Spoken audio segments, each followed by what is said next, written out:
ಓಂ ಶ್ರೀ ಗುರು ಬಸವಲಿಂಗಾಯ ಸರ್ವರಿಗೂ ಶರಣ ಶರಣ.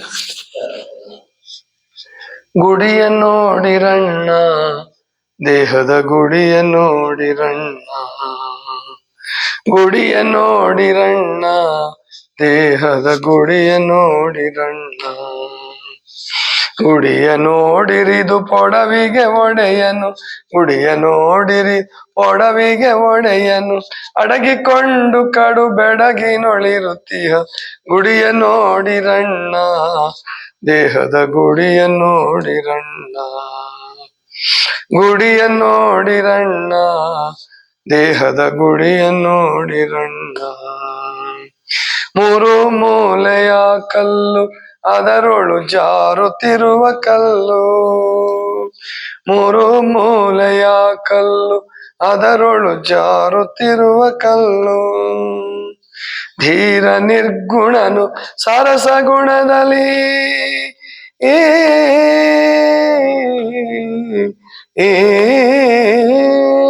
ಧೀರ ನಿರ್ಗುಣನು ಸರಸ ಗುಣದಲ್ಲಿ ತೊರಿ ಅಡಗಿತ ಬ್ಯಾರಾಗಿರುತ್ತೀಯ.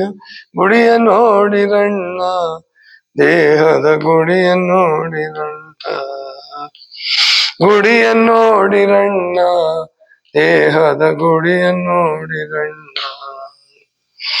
ಆರು ಮೂರು ಕಟ್ಟಿ ಮೇಲಕ್ಕೆ ಏರಿದವನೇ ಗಟ್ಟಿ, ಆರು ಮೂರು ಕಟ್ಟಿ ಮೇಲಕ್ಕೆ ಏರಿದವನೇ ಗಟ್ಟಿ.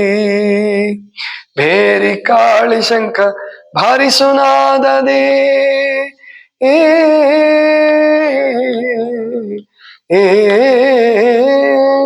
ಬೇರಿ ಕಾಳಿ ಶಂಖ ಭಾರಿ ಸುನಾದದಿ ಮೆರೆದಾನಂದ ತೋರಿ ಪೊಳೆಯುತ್ತೀಯ. ಗುಡಿಯ ನೋಡಿರಣ್ಣ, ದೇಹದ ಗುಡಿಯ ನೋಡಿರಣ್ಣ, ಗುಡಿಯ ನೋಡಿರಣ್ಣ, ದೇಹದ ಗುಡಿಯ ನೋಡಿರಣ್ಣ. ಸಾಗುತ್ತಿಹವು ದಿವಸ ಬಹುದಿನ ಹೋಗಿ ಮಾಡಿ ವಾಸ, ಸಾಗುತ್ತಿಹವು ದಿವಸ ಬಹುದಿನ ಹೋಗಿ ಮಾಡಿ ವಾಸ. ಯೋಗಿ ರಾಜ ಶಿಶುನಾಳಧೀಶ, ಆ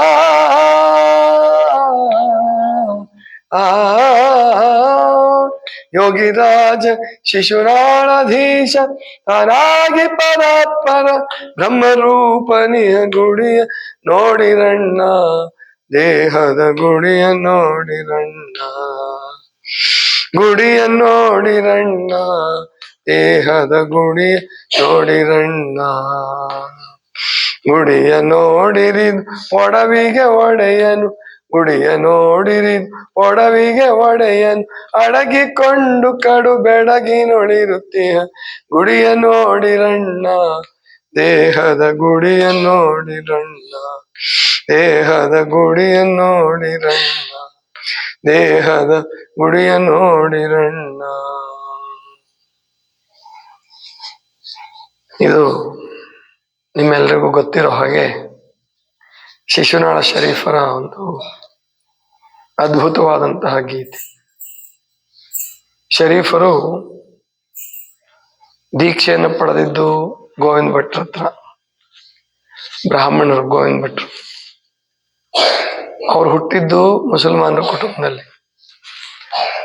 ಆಮೇಲೆ ಅವರು ಇಷ್ಟಪಟ್ಟು ಓದಿದ್ದು ವಚನಗಳು ಮತ್ತು ಪ್ರಭುಲಿಂಗ ಲೀಲೆ, ಪುರಾಣಗಳು ಬೇರೆ ಬೇರೆದೆಲ್ಲ ಓದಿದ್ದಾರೆ ಅಂದ್ರೂ ಕೂಡ ಹೆಚ್ಚಾಗಿ ಅವರು ಅವರ ಹಾಡುಗಳನ್ನು ಅಧ್ಯಯನ ಮಾಡಿದರೆ ಶರಣರ ನಿಲುವು, ಶರಣರ ರೀತಿ ನೀತಿಗಳು ಅವ್ರ ಹಾಡಲ್ಲಿ ಎದ್ದು ಕಾಣುತ್ತೆ.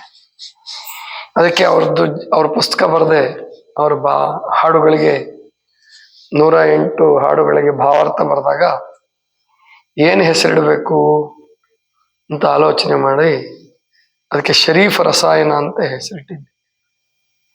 ಅಂದ್ರೆ ರಸಾಯನ ಅಂತ ಅಂದ್ರೆ ಆ ಕಡೆ ಮೈಸೂರು ಕಡೆ ಭಾಗದಲ್ಲಿ, ದಕ್ಷಿಣ ಕರ್ನಾಟಕದಲ್ಲಿ ಬಾಳೆಹಣ್ಣು, ಹಾಲು, ಜೇನುತುಪ್ಪ, ತುಪ್ಪ, ತೆಂಗಿನಕಾಯಿ ತುರಿ ಎಲ್ಲ ಸೇರಿಸ್ಬಿಟ್ಟು ಮಾಡ್ತಾರೆ, ತುಂಬಾ ರುಚಿ ಇರುತ್ತದ.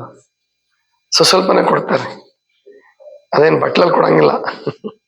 ಬಟ್ಲಲ್ಲಿ ತಿನ್ಲೂಬಾರ್ದು, ಅದನ್ನ ಸುಮ್ಮನೆ ಕೈ ಹಿಂಗೆ ಹಿಡಿಯೋದು, ಅದನ್ನ ಪೂಜೆ ಮಾಡ್ಕೊಂಡು ಬಂದು ಕೈಗೆ ಕೊಡ್ತಾರೆ. ಬಹಳ ರುಚಿ ಅನ್ಸುತ್ತೆ. ಯಾಕೆ ಅಂದ್ರೆ ಎಲ್ಲವೂ ಸೇರಿರುತ್ತೆ, ಪಂಚಾಮೃತಗಳು ಸೇರ್ಕೊಂಡಿರುತ್ತೆ. ಬಾಳೆಹಣ್ಣು ಕಟ್ ಮಾಡಿರ್ತಾರೆ ಸಣ್ಣದಾಗಿ, ಚೆನ್ನಾಗಿ ಹಣ್ಣಾಗಿರ್ತಕ್ಕಂಥದ್ದನ್ನ. ಹಾಗೆ ಶರೀಫಜ್ಜನ ಜೀವನ ಕೂಡ ಅದು ಒಂದು ರಸಾಯನ. ಅದು ಎಲ್ಲ ಮತಗಳು ಆಗಿನ ಕಾಲದಲ್ಲಿ ಬಳಕೆಯಲ್ಲಿದ್ದಂತಹ ಎಲ್ಲ ಮತಗಳು, ದೇವಿ ಬಗ್ಗೆನೂ ಬಹಳ ಬರೆದಿದ್ದಾರೆ. ದೇವಿಯ ಆರಾಧನೆ ಅಂದ್ರೆ ಶರಣರು ಬಹಿರಂಗದ ಮೂರ್ತಿಗಳನ್ನ ಒಪ್ಪಲ್ಲ. ಅಂದ್ರೆ ದೇವನೊಬ್ಬ ನಾಮ ಹಲವು, ದೇವರಿಗೆ ಮೂರ್ತಿ ಮಾಡಬಾರ್ದು ಬಹಳ ಅಂತ ಹೇಳಿ ಬಸವಣ್ಣವರು ವಿಶ್ವದ ಆಕಾರದಲ್ಲಿ ಇಷ್ಟಲಿಂಗವನ್ನು ಕೊಟ್ಟರು. ಅಷ್ಟು ಬಿಟ್ರೆ ಸಾಮಾನ್ಯವಾಗಿ ಯಾವ ದೇವತಾ ಮೂರ್ತಿಗಳನ್ನು ಅವರು ಹೇಳಲ್ಲ. ಆದ್ರೆ ಶರೀಫಜ್ಜ ಮಾತ್ರ ದೇವಿ ಮೂರ್ತಿ, ದೇವಿ ಬಗ್ಗೆ ಬಹಳ ಕೊಂಡಾಡ್ತಾರೆ ಮಂಗಳಾರತಿಗಳಲ್ಲಿ, ಬೇರೆ ಬೇರೆ ಸಂದರ್ಭಗಳಲ್ಲಿ. ಅಂದ್ರೆ ಆ ವಿಷಯದಲ್ಲಿ ಬಹಳ ಸ್ವತಂತ್ರವಾದಂತಹ ನಿರ್ಣಯವನ್ನು ಅವ್ರು ತೆಗೆದುಕೊಂಡ್ರು. ಅವ್ರ ಗುರುಗಳು ಗೋವಿಂದ ಭಟ್ರು, ಆಚೆ ಆಚೆ ಹೋಗಿ ಕ್ರಾಸ್ ಮಾಡ್ಕೋತೀವಿ, ಯಾಕೆ ಬೇರೆಯವ್ರಿಗೂ ಕಷ್ಟ ಕೊಡ್ಬೇಡ್ರಿ. ಅಂದ್ರೆ ಗೋವಿಂದ ಭಟ್ರು ದೇವಿ ಆರಾಧಕರಾಗಿದ್ರು. ಹಾಗಾಗಿ ಗುರುಗಳಿಂದ ದೇವಿ ಆರಾಧನೆಯನ್ನು ಪಡ್ಕೊಂಡ್ರು. ಪ್ರಭುಲಿಂಗ ಲೀಲೆ, ಮಹಾದೇವಕ್ಕನವರ ವಚನಗಳು ಮತ್ತು ಬಸವಣ್ಣವರ ವಚನಗಳು ಅದೆಲ್ಲ ಓದಿ ಅದರ ಸಾರವನ್ನು ಅವರು ತಮ್ಮ ಹಾಡುಗಳಲ್ಲಿ ಇಳಿಸಿದ್ದಾರೆ. ಜೊತೆಗೆ ಇಸ್ಲಾಂ ಧರ್ಮವನ್ನು ಅವರೇನು ದ್ವೇಷ ಮಾಡಲಿಲ್ಲ. ಕೆಲವರು ಹುಟ್ಟಿದ ಧರ್ಮಗಳನ್ನು ದ್ವೇಷ ಮಾಡಿ ಅವರು ಬೇರೆ ಕಡೆ ಬರ್ತಾರೆ, ಅಲ್ಲಿ ಚೆನ್ನಾಗಿಲ್ಲ ಅಂತ ಹೇಳ್ಬಿಟ್ಟು. ಶರೀಫಜ್ಜನ್ ಹಂಗೂ ಅಲ್ಲ, ಇಸ್ಲಾಂ ಬಗ್ಗೆನೂ ಸ್ವಲ್ಪ ಬರೆದಿದ್ದಾರೆ, ಬಹಳ ಬರೆದಿಲ್ಲ. ಅದರ ಬಗ್ಗೆ ತಿರಸ್ಕಾರ ಇಲ್ಲ ಅವರಿಗೆ. ಆದರೆ ಮಸೀದಿ, ದೇವರ ಗುಡಿ ಎಲ್ಲಿಗೆ ಹೋದರೂ ಕೂಡ ಅಂತರಂಗದಲ್ಲಿ ಪರಮಾತ್ಮನನ್ನ ಕಾಣದೆ ಹೋದ್ರೆ, ನೀನು ಅಂತರಂಗದಲ್ಲಿ ದೇವರನ್ನು ಹುಡುಕೊಳ್ಳದೆ ಹೋದ್ರೆ ನಿನ್ನ ಜೀವನ ವ್ಯರ್ಥ ಅನ್ನುವಂತಹ ಮಾತನ್ನ ಅನೇಕ ಹಾಡುಗಳಲ್ಲಿ ಅವರು ಸ್ಪಷ್ಟವಾಗಿ ಹೇಳ್ತಾರೆ. ಅಂತಹ ಒಂದು ಹಾಡು ಇದು, ಗುಡಿಯ ನೋಡಿರಣ್ಣ, ದೇಹದ ಗುಡಿಯ ನೋಡಿರಣ್ಣ. ಬರೇ ಹೊರಗಿನ ಗುಡಿನೇ ನೋಡ್ತಾ ಇದ್ದೀರಿ, ಹೊರಗಿನ ಗುಡಿಲೇ ಹುಡುಕ್ತಾ ಇದ್ದೀರಿ, ದೇಹ ಅಂತಕ್ಕಂಥ ಗುಡಿ ನೋಡ್ರಪ್ಪ. ಯಾಕಂದ್ರೆ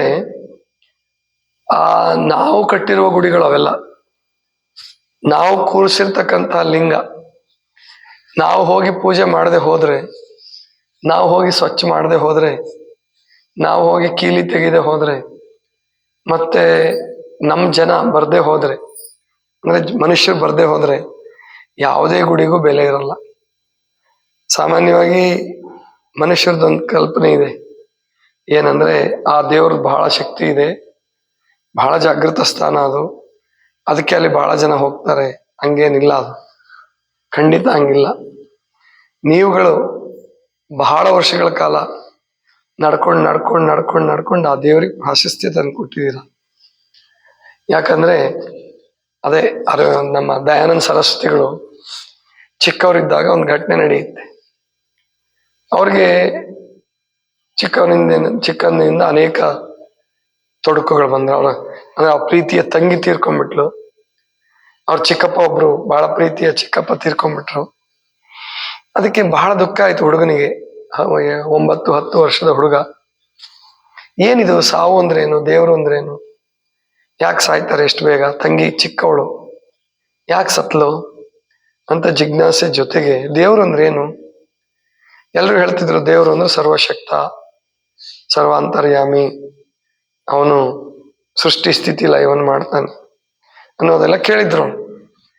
ಆ ಹುಡುಗರು ಯಾರು ಗುರುವಾಗ್ತಾರೆ, ಋಷಿಗಳಾಗ್ತಾರೆ, ಅವ್ರು ಬುದ್ಧಿವಂತರು ಇರ್ತಾರೆ, ಬಹಳ ಇರ್ಲೇಬೇಕು, ಬುದ್ಧಿವಂತರು ಇದ್ರೆ ಆಗ್ತಾರ, ಅವ್ರು ಇಲ್ಲದಿದ್ರೆ ಆಗಲ್ಲ.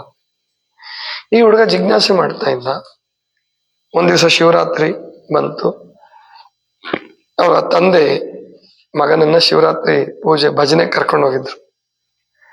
ಭಜನೆ ಮಾಡ್ತಾ ಇದ್ರು ಎಲ್ರು, ಬಹಳ ಖುಷಿಯಿಂದ ಕೇಳ್ತಾ ಇದ್ದ ಹುಡುಗ. 1 ಗಂಟೆ ಆಯ್ತು, 2 ಗಂಟೆ ಆಯ್ತು, ಮಲ್ಕೊಂಡ್ಬಿಟ್ರು. ಭಜನೆ ಮಾಡಿ ಸುಸ್ತಾಗಿ ಅಲ್ಲಲ್ಲಿ ಹಂಗೆ ಮಲ್ಕೊಂಬಿಟ್ರು. ಈ ಹುಡುಗ ಮಾತ್ರ ಎಚ್ಚರ ಇದ್ದ. ಯಾಕೆ ಎಚ್ಚರ ಇದ್ದ ಅಂದ್ರೆ, ದೇವರು ಅಂದ್ರೆ ಏನು, ಈ ಲಿಂಗ ದೇವರ, ಆ ಲಿಂಗ ಕೂಡಿಸಿದ್ರು, ಶಿವಲಿಂಗವನ್ನು ಕೂಡಿಸಿದ್ರು. ಈ ಲಿಂಗ ದೇವರ ನೋಡೋಣ, ಅವನೇನಾದ್ರು ಮಾತಾಡ್ತಾನ, ಪ್ರತ್ಯಕ್ಷ ಆಗ್ತಾನ. ಯಾಕಂದ್ರೆ ಬೇರೆ ಬೇರೆ ಕತೆ ಕೇಳಿದ್ದವ್, ಕಣ್ಣಪ್ಪಂದು ಅದು ಇದು ಕೇಳಿರ್ಬೋದು. ಹಂಗಾದ್ರೆ ನಮಗೂ ಸಿಗ್ತಾನ ಭಜನೆ ಮಾಡಿದ್ರೆ ಅಂತೇಳಿ ಕಾಯ್ತಾ ಇದ್ದ ಹುಡುಗ. ಇವರೆಲ್ಲ ಮಲಗಿ ವರ್ಕೆ ಹೊಡಿತಾ ಇದ್ದಾರೆ. ಇವ್ರು ಯಾವಾಗ ಮಲ್ಕೊಂಡು ಶಾಂತ ಆಯ್ತಲ್ಲ, ಭಜನೆ ನಿಲ್ತಲ್ಲ, ಈ ಹುಡುಗ ಹಂಗೆ ನೋಡ್ತಾ ನೋಡ್ತಾ ಕೂತಿದ್ದ. ಅಲ್ಲಿ ಏನು ಲಿಂಗದ ಮುಂದೆ ಎಡೆ ಇಟ್ಟಿದ್ರಲ್ಲ, ಆ ಎಡೆ ತಿನ್ಲಿಕ್ಕೋಸ್ಕರ ಇಲಿಗಳು ಬಂದು, ಇವ್ರು ಯಾವಾಗ ಶಾಂತ ಆದ್ರಲ್ಲ, ಅವಾಗಂತೂ ಲೈಟ್ ಇಲ್ಲ, ದೀಪಗಳು, ಅವು ದೊಡ್ಡ ದೊಡ್ಡ ದೀಪಗಳಿಲ್ಲ, ಹಚ್ಚಿದ ದೀಪಗಳು ಅಷ್ಟೇ, ಎಣ್ಣೆ ದೀಪಗಳು. ದಯಾನಂದ ಸರಸ್ವತಿಗಳ ಕಾಲಕ್ಕೆ ಸುಮಾರು 200 ವರ್ಷಗಳ ಹಿಂದೆ ನಡೆದ ಘಟನೆ. ಆವಾಗ ಇಲಿಗಳು ಬಂದು ಈ ಹುಡುಗನಿಗೆ ಕುತೂಹಲ ಶುರು ಆಯ್ತು. ನೋಡಂತೇಳಿ, ಹಂಗಾದ್ರೆ ಜಗತ್ತನ್ನೇ ರಚನೆ ಮಾಡ್ತಾನೆ, ಸೃಷ್ಟಿ ಮಾಡ್ತಾನೆ, ರಕ್ಷಣೆ ಮಾಡ್ತಾನೆ ಅಂತ ಹೇಳ್ತಾರೆ. ಈ ಇಲಿಗಳು ಏನ್ ಮಾಡ್ತವೆ ಅಂತ ಇನ್ನೂ ಕುತೂಹಲ ಆಯ್ತು. ಅವು ಹೋದು, ಆ ಕಡೆ ಎಲ್ಲ ಓಡಾಡುದು, ಲಿಂಗದ ಮೇಲೂ ಹೋದು, ಆಮೇಲೆ ಎಡೆ ತಿಂದು. ಆ ಲಿಂಗ ಸುಮ್ಮನೆ ಇತ್ತು, ಏನು ಮಾಡ್ಲಿಲ್ಲ, ಗದರಿಸ್ಲಿಲ್ಲ, ಏನು ಮಾಡ್ಲಿಲ್ಲ. ಆವಾಗ ವಿಚಾರ ಮಾಡಿದ್ರು, ಹಂಗಾದ್ರೆ ದೇವ್ರಲ್ಲ, ತನ್ನ ಎಡೆ ತಿನ್ನಕ್ ಬಂದಂತ ಅಲ್ಲಿ ಇಲ್ಲಿನೇ ಮಾಡ್ಕೊಳಕ್ ಆಗ್ಲಿಲ್ಲ ಅಂದ್ರೆ ಆ ಲಿಂಗದ ಮೇಲೆ ಓಡಾಡ್ತಿದ್ವು ಇಲಿಗಳು. ಏನು ಪ್ರತಿಕ್ರಿಯೆ ಇಲ್ದಿದ್ದಾಗ ಅವ್ರು ವಿಚಾರ ಮಾಡಿದ್ರು, ಹಂಗಾದ್ರೆ ಇದು ಯಾವ್ದು ದೇವ್ರಲ್ಲ. ಹಾಗಾದ್ರೆ ದೇವ್ರು ಯಾವ್ದು? ಹುಡುಕಿದ್ರು ಹುಡುಕಿದ್ರು ಹುಡುಕಿದ್ರು, ಮನೆ ಬಿಟ್ರು. ಅದಕ್ಕೋಸ್ಕರನೇ 18ನೇ ವಯಸ್ಸಿಗೆ ಸುಮಾರಿಗೆ ಮನೆ ಬಿಟ್ರು. ಮನೆ ಬಿಟ್ಟ ಮೇಲೂ ಸಹಿತ ಗುರುವನ್ನು ಹುಡ್ಕೊಂಡು ಮತ್ತೊಂದು 10-12 ವರ್ಷ ಅಲದ್ರು. ಕಡೆ ಗುರು ಸಿಗ್ಲಿಲ್ಲ. ಅಂದ್ರೆ ಗುರುಗಳು ಸಿಗೋದು ಕೂಡ ಋಣಾನುಬಂಧ ಇರ್ತದದು. ಗುರುಗ್ ಸಿಗ್ಲಿಲ್ಲ ಅಂತ ಆತ್ಮಹತ್ಯೆ ಮಾಡ್ಕೊಳಕ್ ಹೋದಂತವ್ರು ದಯಾನಂದ ಸರಸ್ವತಿ. ಮೂಲಶಂಕರ ಅಂತ ಹೆಸರಿತ್ತವ್ರಿಗೆ. ಆಮೇಲೆ ವಿಚಾರ ಮಾಡಿದ್ರು, ಇಲ್ಲ ನೋಡೇ ಬಿಡೋಣ ಅಂತೇಳಿ ಮತ್ತೆ ಹುಡುಕಿದ್ರು, ಆತ್ಮಹತ್ಯೆ ಮಾಡ್ಕೊಳ್ಳಿಲ್ಲ. ಗುರುಗಳು ಸಿಕ್ಕರು. ಅವ್ರ ಗುರುಗಳು ವಿರಜಾನಂದರು ಅಂತ ಹೇಳಿ ಕಣ್ಣಿಲ್ದಿದ್ದವ್ರು ಅವರು. ಅವಾಗಿನ್ನು ಬ್ರೈಲಿಪಿ ಇರ್ಲಿಲ್ಲ. ಅಂಥ ಕಾಲದಲ್ಲೂ ಕೂಡ ವೇದಗಳನ್ನ ಕಂಠಪಾಠ ಮಾಡಿಕೊಂಡು ವಿರಜಾನಂದರು ಗುರುಸ್ಥಾನದಲ್ಲಿದ್ರು, ಹೇಳ್ಕೊಡ್ತಾ ಇದ್ರು. ದಯಾನಂದ ಸರಸ್ವತಿಗಳು ಅವರನ್ನೇ ಗುರುಗಳನ್ನಾಗಿ ಸ್ವೀಕರಿಸಿದ್ರು. ಮುಂದೆ ಬಹಳ ದೊಡ್ಡ ಋಷಿಯಾಗಿ ವೇದಗಳಿಗೆ ಹಿಂತಿರುಗಿ ಕರೆ ಕೊಟ್ಟರು. ನಿರಾಕಾರ ಪರಮಾತ್ಮನನ್ನ ಅವರು ಪ್ರತಿಪಾದನೆ ಮಾಡಿದ್ರು, ಅವ್ರ ಸತ್ಯಾರ್ಥ ಪ್ರಕಾಶಕ್ಕೆ ಅಂತ ಹೇಳಿ ಪುಸ್ತಕದಲ್ಲಿ. ಅದೇ ರೀತಿ ಅಂದ್ರೆ ಪರಮಾತ್ಮ, ನಾವು ಮಾಡಿದ್ರೆ ಪರಮಾತ್ಮ ಅಂದ್ರೆ ಗುಡಿಗಳ ಲಿಂಗ ಆಗ್ಲಿ ಅಥವಾ ನಮ್ಮ ಯಾವ ಕುರುಹುಗಳೇ ಆಗ್ಲಿ, ನಮ್ಮಿಂದ ಅವಕ್ಕೆ ಬೆಲೆ ಬಂದಿರತಕ್ಕಂಥ ಮನುಷ್ಯತ್ವದಿಂದ ದೈವತ್ವಕ್ಕೆ ಬೆಲೆ ಬಂದಿದೆ. ಆದ್ರೆ ಈ ಮಾನವ ಗುಡಿ ಇದೆಯಲ್ಲ, ಮಾನವನ ದೇಹ ಅಂತಕ್ಕಂಥ ಗುಡಿ ಇದೆಯಲ್ಲ, ಇದು ನೀವು ಕಟ್ಕೊಂಡಿದ್ದಲ್ಲ. ಕಟ್ಕೊಂಡಿದ್ದೀರಾ? ನೀವು ಕಟ್ಟಿದ್ದಲ್ಲ, ನಿಮ್ಮ ಅಪ್ಪ ಅಮ್ಮ ಕಟ್ಟಿದ್ದು ಅಲ್ಲ. ಒಳಗಡೆ ಅದು ಪ್ರಾಕೃತಿಕ ಕ್ರಿಯೆಗೆ ಒಳಗಾಗಿ 2 ಅಣುಗಳು ಬೆರೆತು ಏನು ವಿಕಾಸ ಆಯಿತು ಶರೀರ. ಎಂಥ ಅದ್ಭುತವಾದಂತಹ ವಿಕಾಸ! 9 ತಿಂಗಳೊಳಗಡೆ ಕೈ, ಕಾಲು, ಕಣ್ಣು, ಮೂಗು, ಒಳಗಿನ ಇಂದ್ರಿಯಗಳು ಮತ್ತು ಹೃದಯ, ಶ್ವಾಸಕೋಶ, ಕರುಳುಗಳು ಎಲ್ಲವನ್ನು ಸರಿಯಾಗಿ ಜೋಡಿಸಿ ಜೀವ ಕೊಟ್ಟು ಅದು ಹೊರಗೆ ಬರುತ್ತಲ್ಲ, ಜೀವ ತಗೊಂಡು. ಯಾರು ಮಾಡಿದ್ದದು? ಅದೇ ಪರಮಾತ್ಮ ಮಾಡಿದ ಗುಡಿ. ನಾವು ಪರಮಾತ್ಮನ ಗುಡಿ ಮಾಡ್ತೀವಿ ಅಂತ ಅನ್ಕೊಂತೀವಿ. ಅದೆಷ್ಟರ ಮಟ್ಟಿಗೆ ಸತ್ಯವೋ, ಆ ಪರಮಾತ್ಮ ಆ ಗುಡಿಲಿ ಇದಾನೋ ಇಲ್ವೋ ದೇವರಿಗೆ ಗೊತ್ತು, ಅವನಿಗೆ ಗೊತ್ತು. ಆದ್ರೆ ನಿಮ್ಮೆಲ್ಲರ ಹೃದಯದಲ್ಲಿ ಮಾತ್ರ ಅವನು ಇದ್ದೇ ಇದ್ದಾನೆ. ಯಾಕೆ ಅಂದ್ರೆ ಆ ಪರಮಾತ್ಮನ ಅಂಶ ಆತ್ಮ ಹೊರಟೋದ್ರೆ ಈ ಶರೀರವನ್ನು ಹೆಣ ಅಂತ ಕರೀತಾರೆ. ಎಷ್ಟೇ ಬೆಲೆ ಬಾಳೋ ವ್ಯಕ್ತಿ ಇದ್ರೂ ಕೂಡ, ಎಂತಹ ದೊಡ್ಡ ವ್ಯಕ್ತಿ ಇದ್ರೂ ಕೂಡ, ಇಡೀ ವಿಶ್ವವನ್ನೇ ಆಳ್ತಿದ್ದಾನೆ, ರಾಜನಾಗಿದ್ದಾನೆ, ಚಕ್ರವರ್ತಿಯಾಗಿದ್ದಾನೆ ಅಂದ್ರೂ ಆ ಶರೀರದ ಒಳಗಿರುವ ಆತ್ಮ ಹೊರಟೋದ್ರೆ, ಪರಮಾತ್ಮನ ಅಂಶ ಹೊರಟೋದ್ರೆ ಅದಕ್ಕೆ ಬೆಲೆ ಇಲ್ಲ, ಶರೀರಕ್ಕೆ ಬೆಲೆ ಇಲ್ಲ, ಕೊಳತೋಗ್ಬಿಡುತ್ತೆ. ಆದ್ರಿಂದ ಶರೀಫ್ ಅಜ್ಜ ಹೇಳೋದು, ಗುಡಿಯ ನೋಡಿರಣ್ಣ ದೇಹ